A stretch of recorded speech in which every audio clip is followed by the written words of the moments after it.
Shalom, saudara yang terkasih di dalam nama Yesus Kristus. Firman Tuhan untuk kita pada hari ini dari Pengkhotbah 7 ayat 14.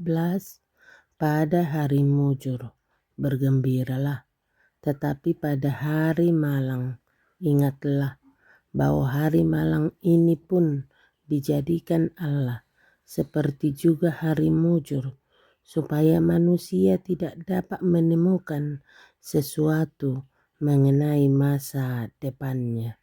Demikianlah firman Tuhan. Firman Tuhan hari ini mengingatkan kita bahwa ada peristiwa-peristiwa penyelenggaraan ilahi saling bertukar tempat di dunia ini pada saat yang sama. Sebagian orang hidup dalam kemujuran, sebagian yang lain dalam kemalangan.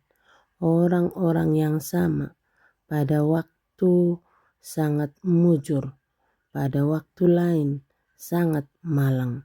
Bahkan satu peristiwa yang mujur dan peristiwa lain yang menyedihkan bisa saja terjadi pada orang yang sama pada saat yang sama.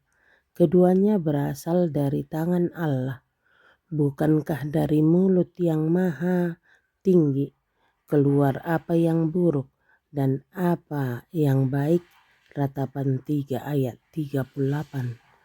Dan hari malang dijadikan Allah seperti juga hari mujur, siang dan malam, musim panas dan musim dingin dipertentangkan satu dengan yang lain, supaya dalam kemujuran kita dapat bergembira seolah-olah tidak bergembira, dan dalam kemalangan kita dapat menangis seolah-olah tidak menangis, sebab kita dapat melihat dengan jelas yang satu dari yang lain dan cepat bertukar dari tempat yang satu ke tempat yang lain.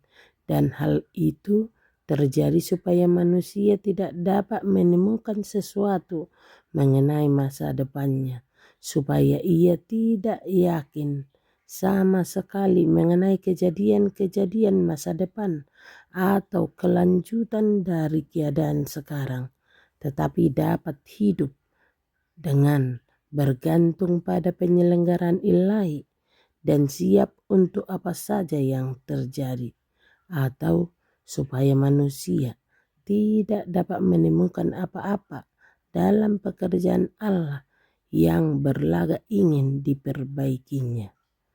Pada hari mujur kita harus bergembira, hidup tenang, berbuat baik, dan hidup baik-baik, menjaga keceriaan yang kudus, dan menjadi hamba kepada Tuhan Allah dengan sukacita dan gembira.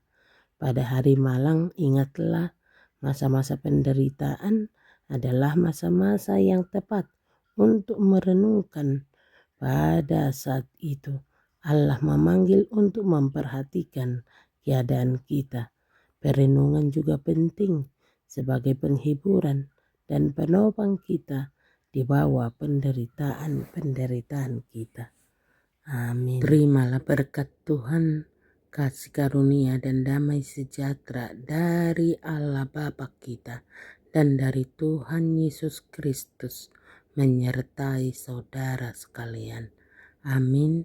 Selamat beraktivitas, salam sehat selalu, Tuhan Yesus memberkati.